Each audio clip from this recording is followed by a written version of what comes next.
Hello boys and girls, உங்களுக்காக ஒரு புது செட்டப்லடா. ஓகே, இனிமே 10th ஸ்டாண்டர்ட் பசங்களாம் ஹாஃப் இயர்லி எக்ஸாம் ஆரம்பிச்சிடுச்சு. மொதல் எக்ஸாமே தமிழ் எக்ஸாமில். இந்த எக்ஸாமில் நம்ம சூப்பராக பர்ஃபார்ம் பண்ண வேண்டாமா? அப்படி நீங்கள் சூப்பராக பர்ஃபார்ம் பண்ணோம் அப்படின்னா மொதல் எக்ஸாம் தமிழ் சூப்பராக மார்க் எடுக்கணும். ஆக்சுவலாக தமிழில் உங்களால் சென்டம் எடுக்க முடியும், உனக்கு தெரியுமா? ஆனால் அந்த சென்டம் எடுக்கிறதுக்குள்ள பேப்பர் ப்ரெசன்டேஷன் அநியாயத்துக்கு முக்கியம்டா ராஜா. சரியா? ஸோ நான் என்ன நினச்சேன், ஓகே ஏற்கனவே சென்டம் எடுத்த ஒரு ஸ்டூடெண்ட்டோட பேப்பர் எடுத்து உன்கிட்ட காமிச்சா உனக்கு ஒரு நல்ல ஐடியா கிடைக்கும்ல. இந்த வீடியோ அப்படி தான். ஓகே, ஸோ ஒரு புது செட்டப்பு எல்லாமே உனக்காக, ரைட்? இப்போது இந்த கொஸ்டின் நான் ஆன்சர் பேப்பர் காமிக்கிறேன் பாரு. 1 மார்க் எழுதும்போது ஒரு சென்டம் எடுத்த ஸ்டூடெண்ட் எப்படி எழுதியிருக்காங்க அப்படின்றத முதல்ல பார்ப்போம். சரியா? அழகாக ஒவ்வொரு ஆன்சரையும் எடுத்து அது முதல்ல எந்த ஆப்ஷன் எந்த ஆப்ஷனோ அந்த ஆப்ஷனை எழுதிட்டு அதுக்கப்புறமா என்ன செஞ்சுருக்காங்க அப்படின்னா ஆன்சர் எழுதியிருக்காங்க. நீ நல்லா கவனிச்சேன்னா மேலே அது பகுதி 1னா பகுதி 1 அந்த செக்ஷனை எடுத்து எழுதுறாங்க. சரியா? நீயும் அதெல்லாம் கரெக்டாக ஃபாலோ பண்ணி இதெல்லாம் நிறைய பேர் பண்ணுவோன்னு நினைக்கிறேன். நம்ம இன்னும் நுணுக்கமான விஷயங்களை இதில் இன்னும் டீட்டெயிலாக பார்ப்போம். சரியா? இப்போ பகுதி 2ல் பிரிவு 1க்கு வாங்க. இங்கேயும் வந்து அவங்க என்ன செஞ்சுருக்காங்க, அந்த ஆப்ஷன் எல்லாமே கரெக்டாக எடுத்து எழுதியிருக்காங்க பாரு.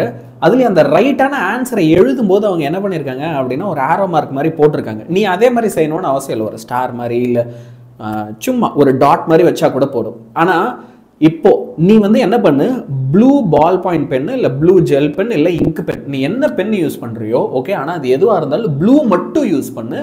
கூட பென்சில் ஸ்கேல் வச்சுக்க போதும், வேற எந்த கலர் பென்னும் வேண்டாம். சாதாரண பென்சிலு ஸ்கேலு ப்ளூ பென் இதுலேயே சூப்பராக நம்மளால் ப்ரெசன்டேஷன் பண்ண முடியும். சரியா? ஆனால் ஒன்று குட்டி குட்டியாக இந்த மாதிரி அழகுபடுத்துகிற வேலைகள் நீங்கள் தாராளமாக செய்யலாம். ஓகே, இப்போது திருக்குறள் எடுத்து எழுதுகிற, மனப்பாட பகுதி எடுத்து எழுதுகிற அப்படின்னா அப்போது முதல்ல மேலே ஒரு டைட்டில் போடு. திருக்குறள்னு திருக்குறள், ஓகே, அதை எடுத்து அப்படி திருக்குறள்னு அந்த டைட்டில் போட்டுட்டு அதுக்கப்புறமா எழுது. ஒரு பிரிவு வரும்போதும் மறக்காமல் அது பிரிவு 1ஆ 2ஆ 3ஆ அதை அழகாக எடுத்து எழுது. சரியா? அது ரொம்ப ரொம்ப முக்கியமானதாக நான் பார்க்குறேன். ஓகே, இந்த ப்ரெசன்டேஷன் இதில் இன்னொரு விஷயம், இதே ப்ரெசன்டேஷனில் நீ என்ன கவனிக்கலாம் அப்படின்றத பாரு. இது த வேர்ல்ட்ஸ் பெஸ்ட் ப்ரெசன்டேஷன் அப்படியே கண்ணில் எடுத்து வச்சுக்கலாம் அந்த மாதிரிலாம் இல்லை. அங்கங்கே வந்து பார்த்தீங்கன்னா இட்ஸ் ஒரு பேசிக் நார்மல் ப்ரெசன்டேஷன் தான். ஏன் இது தெரியுமா நான் ரொம்ப முக்கியமாக சொல்கிறேன்? நம்ம இந்த தமிழ் இங்கிலீஷ் எக்ஸாம்லாம் எழுதும்போது ஸ்டார்டிங்கில் ப்ரெசன்டேஷன் அதிகமாக இருக்கணும்னு நல்லா செதுக்குன்னு ஸ்டார்டிங்கில் செதுக்கி பொறுமையாக எழுதிடும். லைக் ஃபஸ்ட்டு ஒரு 1.5 hours பொறுமையாக எழுதிட்டு அடுத்த 1.5 hours அப்படியே அவசரமாக எழுதி, இது எப்படி சொல்கிறது, இன்றைக்கி தமிழ் சினிமாவில் வர நிறைய படங்கள் மாதிரி ஃபர்ஸ்ட் ஹாஃப் ரொம்ப சூப்பராக இருக்கும், செகண்ட் ஹாஃப் ரொம்ப சுமாராக இருக்கும். அந்த மாதிரி இல்லை, ஃபர்ஸ்ட் ஹாஃபில் ப்ரெசன்டேஷன் அதிகமாக சூப்பராக கொடுத்துட்டு செகண்ட் ஹாஃபில் ரொம்ப கரெக்டாக எழுதினாலும் நீட்டாக இருக்காது, அடித்து எழுதிடுவோம், டென்ஷனில் பதட்டத்தில் கிறுக்கி வச்சுருவோம். ஸோ நான் என்ன சொல்கிறேன், ஒரே ஸ்பீடை மெயின்டைன் பண்ணு. லைக் நீ வந்து ஏதோ கல்வெட்டில் பொறிச்சிட்டு வர அளவுக்கு சூப்பராக இருக்கணும் அப்படின்றதெல்லாம் இங்கே நீடு கிடையாது. அதை ஞாபகம் வச்சுக்கோ. ஒவ்வொரு இடத்துலையுமே சப்டாபிக்லாம் என்ன இருக்கோ, இப்போ சான்று, அறிவினா, ஓகே, அறியாவினா, இந்த மாதிரி எல்லாத்தையும் அழகாக வந்து நீ என்ன செய்யணும், எடுத்து எழுதி அதுக்கப்புறமா அந்த ப்ரெசன்டேஷனை பண்ணு. ரைட்டுங்களா? இப்போது இதில் இன்னும் முக்கியமான பாட்டுக்கெலாம் வரும். இப்போ மனப்பாட பகுதி எழுதுற, அப்போ மனப்பாட பகுதினா இப்போ முல்லை பாட்டு என்ன பாட்டோ அந்த பாடலை எடுத்து எழுதி அதோடைய ஆசிரியர் யார், அந்த ஆசிரியரை எப்பயுமே நம்ம என்ன செய்ய போகிறோம், ரைட்டு பக்கமாக எழுத போகிறோம், ரைட் சைடில். சரியா? இப்போ ஒவ்வொரு பிரிவுக்கும் எப்படி அழகாக அந்த டெக்கரேஷன் பண்ணணும். இதெல்லாம் நீ பென்சிலில் பண்ணு இல்லை ப்ளூ பென்லேயே பண்ணு. 2 டிஃப்ரெண்ட் கலர்ஸ் வேண்டாம் சார், இல்லை 2 டிஃப்ரெண்ட் கலர் நான் யூஸ் பண்ணலாம் சார் அப்படின்னா அப்போ பண்ணு. இந்த மாதிரி இப்போ மரபு எழுத்து சொற்கள்லாம் வரும்போது ஓகே, அது சீர் என்ன, அசை என்ன, வாய்ப்பாடு என்ன, இதெல்லாம் நீ எடுத்து எழுதும்போது அழகாக இந்த மாதிரி ஒரு டேப்லர் காலம் போடு. சரியா? இந்த டேப்லர் காலம் போட்டால் அது இன்னுமே சூப்பராக இருக்கும். ஓகே, ஒரு ப்ரெசன்டேஷனாக பார்க்க நல்ல ப்ளசண்ட்டாக இருக்கும். உங்களுக்கு கண்டிப்பாக மார்க்கும் வந்து எதுவும் குறைக்கணும் அப்படின்னு எந்த டீச்சருக்கும் தோணாது. சரியா? இப்போ இது வந்து பப்ளிக் எக்ஸாமில் கரெக்ஷன் பண்ண ஒரு பேப்பர். ஓகே, ஸோ அப்போ பப்ளிக் எக்ஸாம் கரெக்ஷன் எப்படி இருக்குன்றதும் வந்து இப்போ நீ இந்த பேப்பர் என் கூட சேர்ந்து நீ பார்க்க என்ன பண்ணலாம், ரியலைஸ் பண்ணிடலாம். இப்போது கடிதம், இந்த எக்ஸாமில் வந்து பார்த்தீங்கன்னா வாழ்த்து மடல் கேட்டிருக்காங்க. கடிதமில் வாழ்த்து மடல் மாதிரியான கடிதங்கள். ஓகே, இப்போ நீ இதெல்லாம் நண்பருக்கு எழுதுகிற கடிதம் இல்லையா?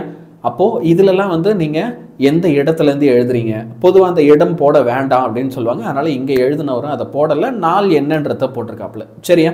ஸோ அந்த மாதிரி வந்து ரைட் சைடில் இதை எழுதிட்டு அடுத்து உங்களோட அன்புள்ள உங்கள் ஃப்ரெண்டு பேர் என்ன போடுறீங்களோ போட்டு ஒரு கமா போட்டு அழகாக இதை ப்ரெசென்ட் பண்ணுங்கள். ஓகே, லெட்டரை அழகாக எழுதுங்க.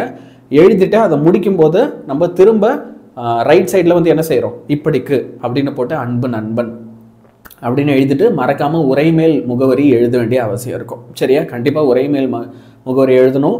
பெறுநர் எழுதி அடுத்து அட்ரஸ் நீங்கள் போடும்போது வந்து ஒவ்வொரு இதுலேயும் கமா போடுங்க, முடிக்கும் போது கமா போடுங்க. சரிங்களா? அடுத்து ஃபைனலாக ஓகே, கவிதை எழுத சொல்கிறாங்க அப்படின்னா அப்போ அந்த கவிதைக்கு நல்ல ஒரு அழகான தலைப்பு கொடு, அந்த தலைப்பை அழகாக அடிகோடு எடு. ஓகே, பென்சிலை வச்சு அண்டர்லைன் பண்ணு. ஸோ இதெல்லாம் கொஞ்சம் அழகாக பார்த்து பண்ணுங்கள். 5 மார்க்கு இதெல்லாம் நீ ப்ரெசென்ட் பண்ணிவிடுவேன். இப்போது இதுக்கு அடுத்து வேறு எது ரொம்ப முக்கியமான ஒரு விஷயமா இருக்கும், இல்லை எங்கே பிரச்சனை வரும் அப்படின்னா கட்டுரையில் பிரச்சனை வரும் இல்லையா? இப்போ கட்டுரை பகுதிக்கு வரும். இந்த கட்டுரை பகுதிக்கெலாம் வரும்போது நீ வந்து என்ன செய்யலாம் அப்படின்னா ஃபஸ்ட்டு அந்த தலைப்பை எழுது, குறிப்பு சட்டகம் எல்லாருமே கண்டிப்பாக போடு, முன்னுரை முடிவுரை கண்டிப்பாக கட்டுரையில் இருக்கணும். அது இல்லாமல் 3லேருந்து 4 தலைப்பு இருக்கணும். ரொம்ப அதிகமாகவும் எழுதாத, கட்டுரை பக்கம் பக்கமாக ரொம்ப அதிகமாக எழுதாத. முன்னுரை முடிவுரை இல்லாமல் 3லேருந்து 4 பகுதிகள் இருக்கணும். அப்படி அந்த 4 பகுதிகள் இருக்குன்னா உண்மையாலுமே சூப்பராக இருக்கும். சரியா? அழகாக எழுதி இப்படி ப்ரெசென்ட் பண்ணிட்டு வாங்க. உங்களுக்கு வேணும்னா நான் இந்த பேப்பரை டவுன்லோடுக்கும் தரேன். ஓகே, இந்த பேப்பர் உங்களுக்கு டவுன்லோட் பண்ண வேணும்னா நான் கமெண்ட்லேயும் பின் பண்ணி வைக்கிறேன். இந்த பேப்பர் எல்லாருமே டவுன்லோட் பண்ணிக்கும். டவுன்லோட் பண்ணி அழகாக போய் எக்ஸாமில் நீயும் இதே மாதிரி ப்ரெசென்ட் பண்ண முயற்சி பண்ண. நாளைக்கு நடக்க போகிற தமிழ் தேர்வு 10th பசங்களா ஃபஸ்ட்டு பப்ளிக் எக்ஸாமுக்கு நீ ஒரு ரிஹர்சல் பார்க்க போகிற. நாளைக்கு சூப்பராக ப்ரெசென்ட் பண்ணிட்டோம். சரியா? ரொம்ப சூப்பராக அழகாக ப்ரெசென்ட் பண்ணிட்டோம். இதே மாதிரி இன்னும் நிறைய பயனுள்ள வீடியோ உனக்கு அடுத்தடுத்து வந்துகிட்டே இருக்கும் என்கிட்ட இருந்து. சரியா? அந்த மாதிரி வீடியோஸில் பார்க்கலாம். நான் ஐ எம் சைனிங் ஆஃப் யானியன் சார் ஃப்ரம் வேதாந்த்.